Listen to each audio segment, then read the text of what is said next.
Hey everyone, what's up? I am Ashmit Aryan and this is my very first tutorial in YouTube about Android architecture and MVVM. Okay, today we'll be making a note taking application where you'll be able to create notes and then you'll be able to sort them according to their priority, which you'll be able to set while creating the note, and the date added or whatever the sort type you need. I'll be basically teaching every thing that a complex application like this needs to be add. And then we'll also add features like custom color coding according to your own space, and then we'll also be adding few other queries in the database. In this video, first we'll talk what is MVVM, and then we'll go on to the implementation of the database, like the total programming stuff. And there we'll also get to know what's the database we are using, how we are listening to the database, and how we are writing to the database, and all the programming stuff. So I am Ashmit Aryan, you are saying Dev Dojo Hub. Let's begin.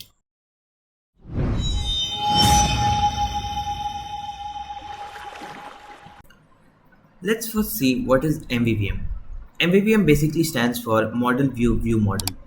It is an architecture which Android developer mostly use, and it is very robust architecture with only three layers of topology.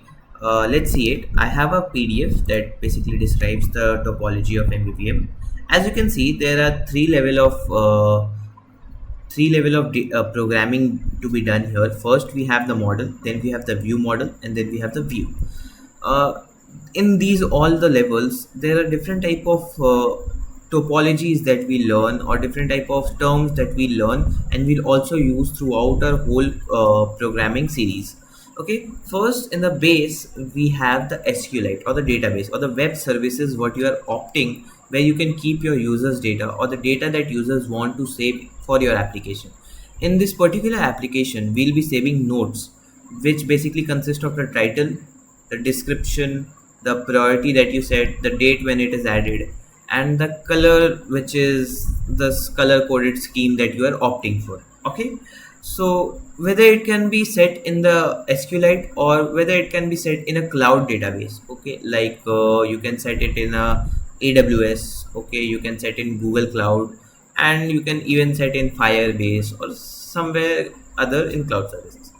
Well, for both of those database we have different type of approach to be done in Android.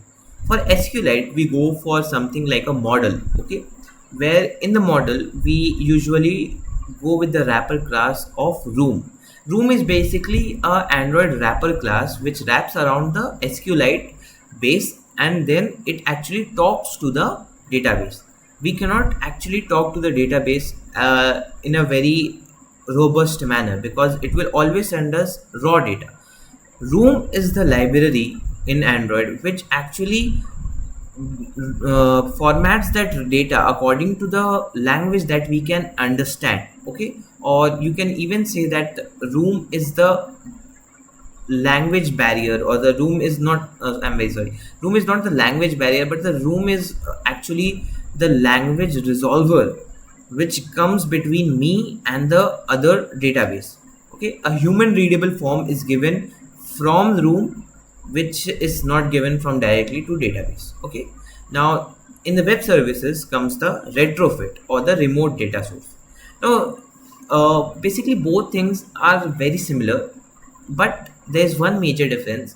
In the remote data services we can actually get a readable data form directly from the web host. Okay, because in the web host there are different type of functionalities which actually give us readable data forms like JSON. Okay, JSON is pretty much readable, and there are BJSON and GJSON, various type of JSONs. Okay, which can come directly from the database and which is directly embedded into the programs. Okay, so this is basically a very easy stuff, easy approach, but still when you start to begin programming in the database, for like in AWS, in Firebase, to set the rules, those are a pretty much difficult task to do. You need to understand what are the basic rules of AWS or rules of accessing the Firebase and stuff like that. Okay, then both connects to one place, which is repository. Now what is this repository?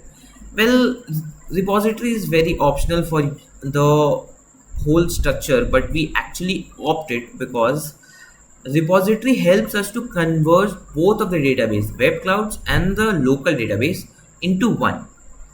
In there we can actually access to both of the database in one function. Okay, that is why we use the repository class. And one more function is that we can actually what we can do is we can cache the local cache in the local database from the cloud. Okay, which basically means that faster speed in your application. Okay, then we have the view model. In view model, there is every business logic that you will be applying in your application. Now in earlier times in Java, when we used to write applications in Java, we used to do our business logic directly into the file. Okay, where we are defining our UI, or where we are defining our view. Okay, that pretty much caused the trouble of thread blocking or neck bottles. Okay, where it used to crashes the app when some sort of things are not working. Here what will happen is the view model will directly return a data which can be observed.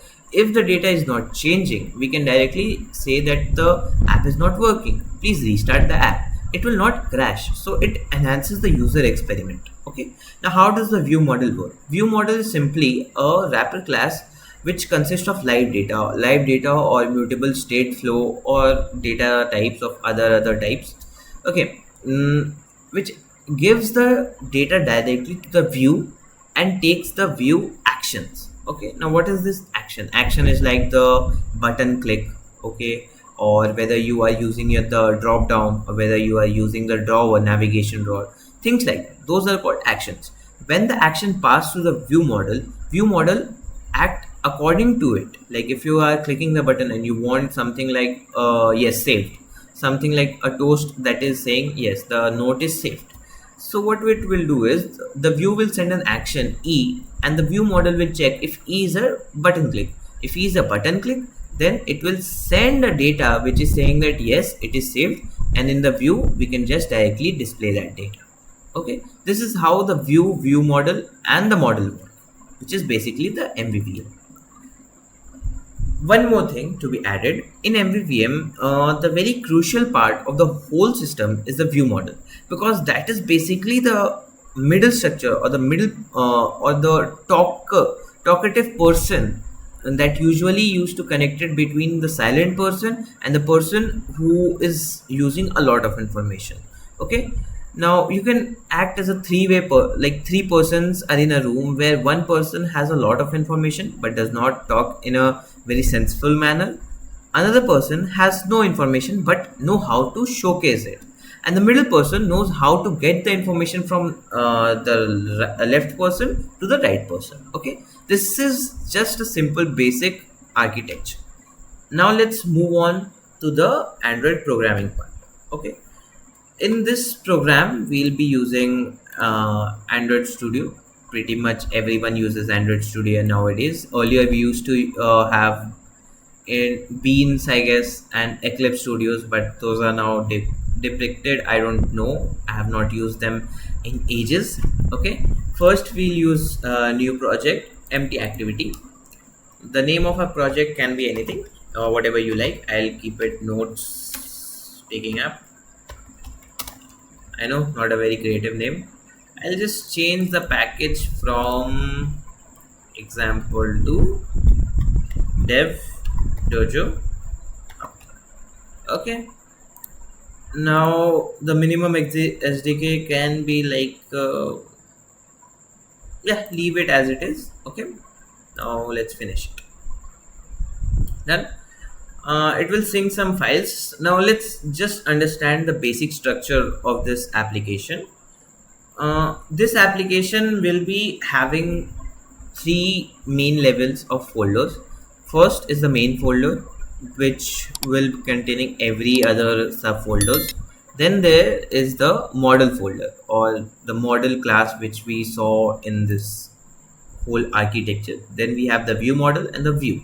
Now view will be consisted of various other screens that we'll be seeing on our screen, okay, like the list view or the adding node screen or the updating screen and stuff like that.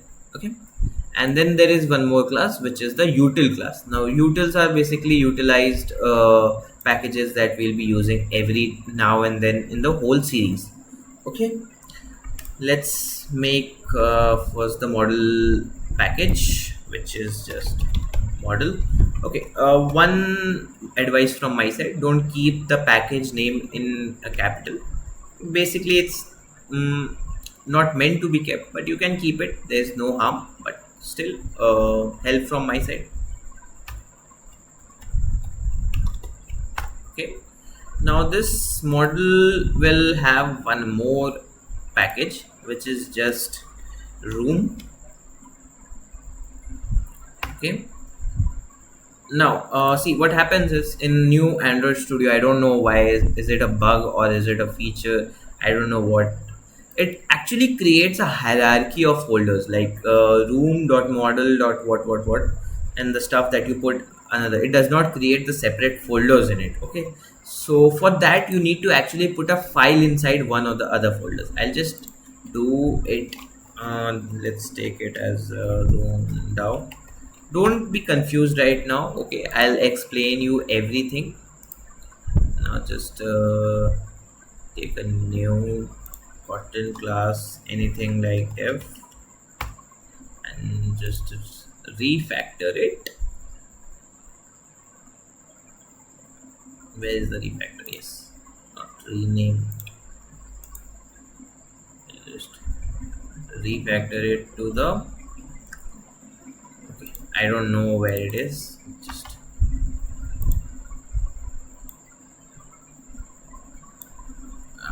okay, I don't know what the hell is going on. Okay, yes, done. Now I can pretty much create every package that I want. Okay, there are few packages like, yes, in the model we have the repository package, repository. Okay, then we have the room, I basically created the room, and we have nothing more. Then in one more package we have from the main, that is view model, VIEW model,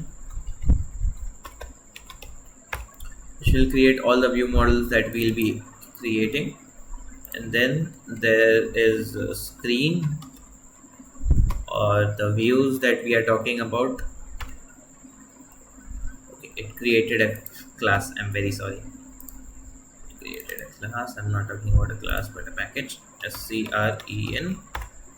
Okay, and the util package. Yeah, that's all.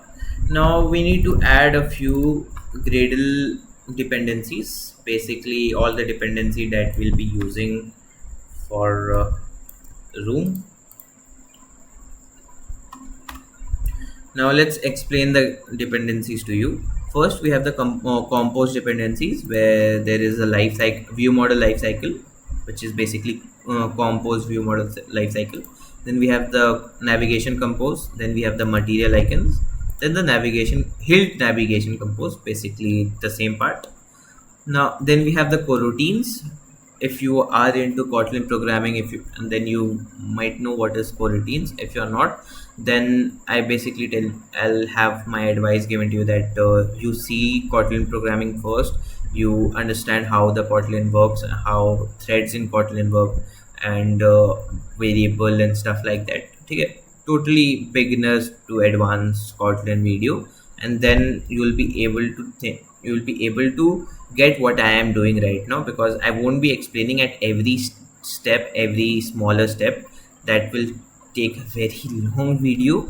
Okay, then we have yeah, two dependencies for coroutine. Well, for a short explanation, coroutines are basically threads in Java. Okay, same energy. Okay, then we have the room implementation, the room database that I was talking about, and nothing more. Then we have one more thing, capped. This is basically a dependency configuration line. You can just add it. All of this will be given in the link in the description. The GitHub link will be given. You can just copy the files from there. We need to change the target SDK from 34 and the compile SDK from 34. Basic needs, and we need to add ID is equals to Kotlin capped. Okay, basic plugin. Okay, let's sync it. Let the data sync, and till then we can create the room. In room, first we'll create a data class of node. Now what is this data class of node? What basically does it tell? Well, if you are into Android application but not in MVVM, you have done few Android application in Java. There you might know of Dojo class or plain object Java object class. That basically means that whatever the data we are getting from the database is very raw. We don't know how to structure it. But this class will tell the room wrapper class, room that see room, I want the data to be structured like this. Okay, so basically we are telling that a few of list, I'm giving the list to the room that how I need the data to be structured, and the room will return the structured data as the nodes file. Okay, so there are few other variables that we need to add in the nodes file, like title, which is basically string. Then we have the description, which is also string. Then we have the priority, okay, which is integer. Now why is priority an integer? Priority is an integer because when we keep the priority in string, we won't be able to compare it with the priority that we are setting. In integer, what we can do is 1 is for low, 2 is for medium, and 3 is for high. Basically we can just add if, or we can even use when. Okay, the switch statement which is in Kotlin. Okay, then we have the val color, which is basically color, or no, not color but long. Now why long? Because the data which the color gives is very complex for a room SQLite database to store it. Okay, so we'll convert it into long and then we'll store it. When we'll get it, we'll convert from long to the color. Okay, and then we have the date. Now date can be date, yes, it can be date, but I cannot see the right. Yes, this one. Yeah, and that's all. One more, which is the ID. Now what is this ID? I'll explain to it, which will be integer, and it is a primary key of auto generate true, and this class is entity. Now what does this whole file means? We got to know what is this title, description, priority, color, date. That now what is this ID and what is the entity? Now in every room application where we are using room as a database, okay, we need to specify how my data needs to look like. That is called entity. Okay, and we need to have a unique key, the UID or the user ID or whatever the ID that the node is having, that is called the ID. Okay, now that is the primary key that SQLite will be using to display. Okay, whoever is in SQL programming or stuff like, or those who know SQL will basically relate to me what I am saying right now. In simple words, when we are pointing a finger to some node, like when we want to click some node, then that node will have some ID which will be given to the database that I need this node right now. Okay, then the database will be saying that okay, I will give you the node with ID whatever it is. Okay, and the auto generate part. Now this ID will not be given by us because we cannot always give id like id plus 1 or stuff like that, because it always needs to be unique. So what room does, it auto generated for us. Okay, we don't have to do anything for it. Now yes, now we need to create the room DAO. I have already created the DAO. It is not a class but an interface. Now what is this DAO? DAO is simply a bunch of interfaces function which tells the room that, see room, I have few of these functions that I need to perform. You can help me performing that. Okay. Now first function is a suspend function. Now what is suspend function? Very short explanation. Suspend function is like the function in Java where you used to await the function, or where you used to sleep the function and then use something simple. Threads. Okay, all the functions of threads. Okay. Now here we'll be inserting insert nodes. This basically, yes, insert nodes. This basically takes a node, yes, and gives nothing. It actually has an annotation of insert. I'll tell you what that is. Okay, then we have a suspend function which is delete node, which will also take a node, gives nothing, and a notation of delete. Okay, one more suspend function, yes, that is update of notation, which is update note, which will basically be notes, and gives us nothing. Now first let me explain all the three functions that we have written. Now in the insert part, we'll be basically inserting the node that is given in. Okay, I need to change these. It has nodes, but I just need the single node. It basically confuses us afterwards when we try to insert the node. Okay, now first one is just for inserting the nodes. The annotations are basically telling the room that these are the functions that I need to perform in the SQLite database. Okay, update, simple update, and delete, simple delete. Okay, now we have few queries. Now what are these queries? Queries are simple language that the database talk, and we write that language. Okay, now these are not suspend functions because basically database take time to give us, so we don't need to give that await time.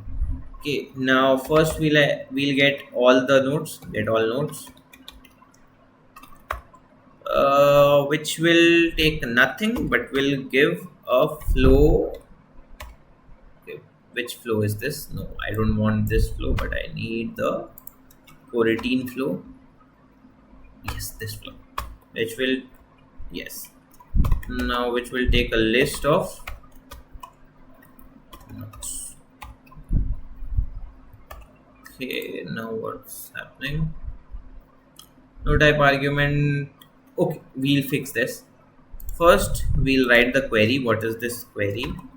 It's select, select, select all from nodes and done, which basically means that we need to select everything from the table node, and we'll get every node that is saved in the database. Now why is this error coming? Because I have imported the wrong flow. I just need the coroutine wala flow. Yes, this one. And yeah, see, the error is gone.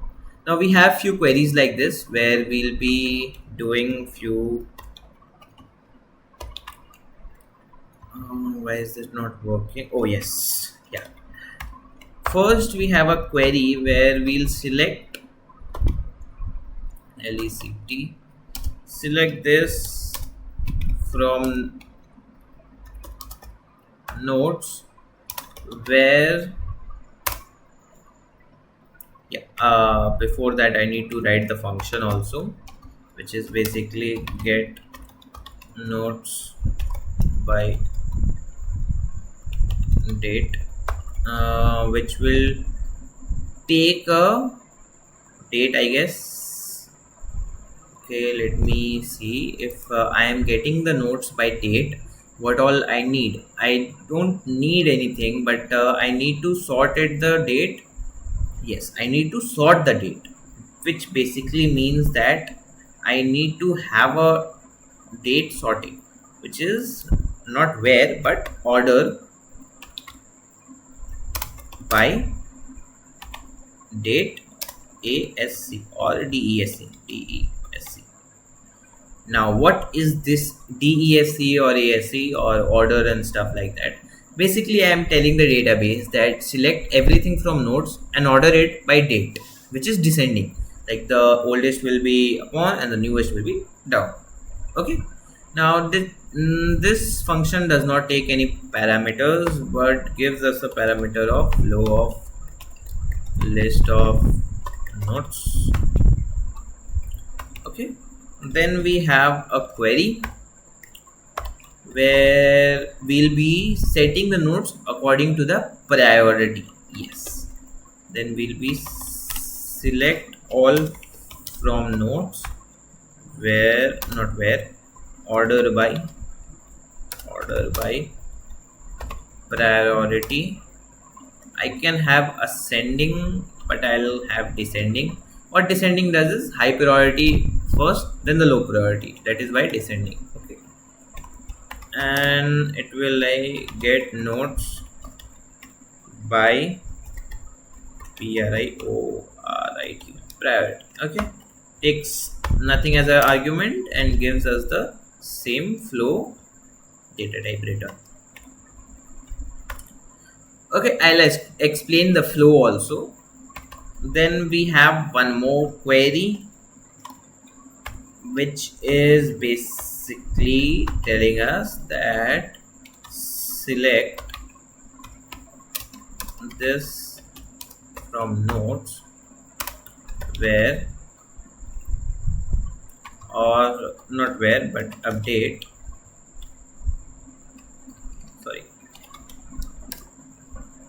no, we don't need actually this query because we have already got this query here. Yes, actually. Okay, now what is this flow list of nodes? Basically what I am telling is, first this function will return the list of flow nodes. Okay, a list of nodes mean one node, second node, third node, fourth node, fifth node, sixth node, every node that is there in the database according to the query. Okay, and then it will convert into a flow. Now what is this flow? Flow is basically a mutable data type, not mutable data, unmutable data type, which acts like a river. Okay, let's take an example of a river. Okay, from the top, like from where the river is actually coming out, if I drop an item from there, that item will eventually get to the last or the basin of the river, right? Same thing happens to this nodes. Whenever we are actually giving that instruction or that event to the view model is giving to the repository and the repository is giving to the database or the room, then room is actually performing that, and then there the river starts. Room drops that item there and that river takes it back up to the activity. Okay, and that is how this whole room DAO works. I think that you have understand, and if not, you can just leave the comments. If you don't understand, I'll be answering them. Now we need to annotate it with DAO. Now what is this DAO? DAO is simple data access object. We need to tell that room, these are the few instructions that I want you to perform when I tell you. Okay, when the event happens. Okay, now we actually need to make the room or the database. We need to implement the database, which is basically room database. Okay, this is not a class but an abstract class which actually extends from room database. Okay, and takes an abstract val of DAO, which is room DAO, and has an annotation entity, database, which is, first we have the entity, I guess, Yes, entities, which is basically a list of entity that you are giving. I have only one entity, that's all. And then we have a version. This is basically one. Now, what is all this stuff? First, we need to create the abstract class of room database, which will be extending the superclass of room database. Simple, okay? It actually extends the room database, which tells her, oh, now I am situated in this application. Now I need to work for this application. And that DAO is simply, those are my instruction for this application. And the annotation database, where it takes the entities, that is where we are telling that, okay, room got to know that this is how I need to send the data to the application. Okay, this is the structure that I need to send the data to the application. And the version is, for versions, don't mess with the version, because every time you mess with the version, it actually migrates to that version. Now migrations are basically very other topic, not for this, but we'll be covering that also in the further videos. But for right now, the version can be one. Okay. Okay, guys. This is all for today's video. We'll be meeting you next in the other video where we'll be setting up the repository implementations, and we'll be telling you how the repository actually works and communicate with the view model. And that's all for the today. If you haven't subscribed our channel and you are new to it, please subscribe. Please refer your friends if they are into programming. And if you have any query, doubts in other projects that you are working, I'll leave a link to the Slack channel in my description. Please join that channel. And I'm very active in Slack, programmer stuff, Yes, so you can join there and you can have your doubts posted. I'll be answering them, and all the basic necessity links that is needed for this application or this tutorial will be given in the description box. That's all for today. I'm Ashmit Aryan from Dev Dojo Hub, signing out.